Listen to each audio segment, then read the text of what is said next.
শেষ মুহূর্ত পর্যন্ত আপনি কামড় দিয়ে চেষ্টা করলেন মানুষ খুন করে যত হাজার হোক লাখ হোক আপনাকেই ক্ষমতায় থাকতে হবে। মা খালা ভাই বোন সবার মধ্যে বানরের পিঠা ভাগাভাগি করা হয়েছে। তিনি বলতেন যে আমি মা হারিয়েছি, বাপ হারিয়েছি, আমি এরকম সন্তান হারা মা বাপের কষ্ট বুঝি, কিন্তু প্রমাণ তো পেল। আপনি শেষ মুহূর্তে অত লাখ লাখ চোখ দিয়ে খুনেরই নির্দেশ দিয়ে গেলেন।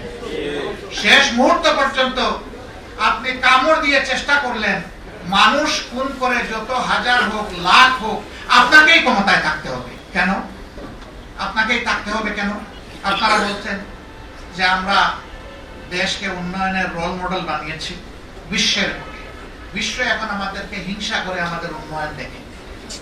আরো বলতেন আমরা এখন উন্নয়নের মহাসড়ক মোটরওয়েতে আমরা উঠে গেছি। আজকে কি অবস্থা জাতি, সবগুলা ব্যাংক আর্থিক প্রতিষ্ঠান একদম ফুকলা এবং ধ্বংস করা হয়েছে।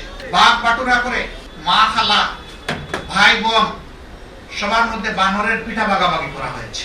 আজকে মাঝে মাঝেই শুনতে হয় ব্যাংকের সর্বোচ্চ গার্জিয়ান ব্যক্তিটি বলেন যে কোনো সময় কয়েকটা ব্যাংক বন্ধ হয়ে যাবে। কাদের কারণ? এরা কারা? প্রত্যেকটি দেখবেন যে শাড়ির নিচে লুকানো ছিল। এদেরকে ইমিউনিটি দেওয়া হয়েছে। সবচেয়ে বড় ডাকাতের ব্যাপারে কোনো তদন্ত যাতে না হয়, সুপ্রিম কোর্ট কিভাবে তার উপরে এমবার্গো দিল আমরা বুঝলাম। তার বিরুদ্ধে কোনো তদন্ত চলবে না। এটা কি কোনো কোর্ট? এটা তো টেনিস কোর্ট নয় যে আপনি জাতিকে নিয়ে খেলবেন। এটা তো অ্যাপেক্স কোর্ট। এখানে তো আইন অনুযায়ী চলবে, কিন্তু আইনকেও দালালির চরম সীমায় নিয়ে যাওয়া হয়েছে। এই জন্য আইন অঙ্গনে দাঁড়ায় একজন বিচারপতি বলতে পারেন যে আমরা শপথবদ্ধ রাজনীতি। আপনার যদি রাজনীতি করার ইচ্ছা থাকে আপনি ওই গাউনটা ছেড়ে চলে আসেন। আপনি বেঞ্চে বসেন কেন? আপনি বারে এসে বসেন। বারে থেকে আপনি রাজনীতি করলে আপনাকে কেউ নিষেধ করবে না, কিন্তু যতক্ষণ পর্যন্ত আপনি বেঞ্চে বসে থাকবেন আপনি কথা বলার কোনো অধিকার রাখেন না। এর বিরুদ্ধে আইনজীবীরা যারা প্রতিবাদ করেছিল মামলা তাদের বিরুদ্ধে হয়েছে। যেখানে এই বিচারপতির এক সেকেন্ড এই কথা বলার পরে তার আসনে বসার নৈতিক এবং আইনগত বৈধতা তিনি হারিয়েছেন, তার চলে যাওয়া উচিত ছিল।